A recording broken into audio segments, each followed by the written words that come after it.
বন্ধুরা, আজকে তোমাদের শোনাবো সেই কাহিনী যেখানে একজন সৎ মানুষ কেমনভাবে পুরস্কৃত হলো। গল্পের নাম কিভাবে সততা পুরস্কৃত হলো। একসময় হরিপুর গ্রামে এক কাঠুরে থাকতো। তার নাম ছিল চকু। সে ছিল খুব গরিব। সে জঙ্গল থেকে কাঠ কাটতো, তারপর সেগুলি সে শহরে বিক্রি করত। একদিন সে একটি নদীর তীরে একটি গাছ কাটছিল। আচমকা তার হাত থেকে পিছলে কুঠারটা পড়ে গেল নদীর জলে। চকু মনের দুঃখে কাঁদতে শুরু করলো। তার কান্না শুনে জলদেবতার মনে করুণা হলো। তিনি তার সামনে উঠে এলেন এবং জিজ্ঞেস করলেন, তুমি কাঁদছো কেন?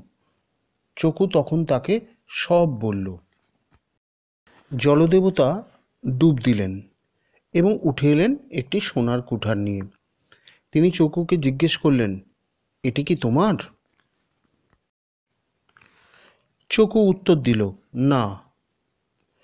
তখন জলদেবতা আবার ডুব দিলেন। জলদেবতা একটি রূপোর কুঠার নিয়ে এলেন। চকু দেখল এবং বলল, না, এটা আমার কুঠার নয়। জলদেবতা আবার ডুব দিলেন। এবার উঠে এলেন তার হারানো কুঠারটি নিয়ে।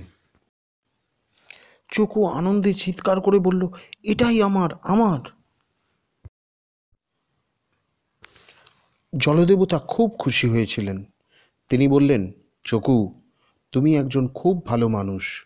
আমি তোমার সততায় সন্তুষ্ট হয়েছি, তাই পুরস্কার হিসেবে তোমাকে সোনা ও রূপোর কুঠার দুটোই দিলাম। জলদেবতা অদৃশ্য হয়ে গেলেন। চকু খুব খুশি হয়েছিল। সে জলদেবতাকে প্রণাম জানালো এবং বাড়ি ফিরে গেল আনন্দ মনে। এইভাবে সততা পুরস্কৃত হলো।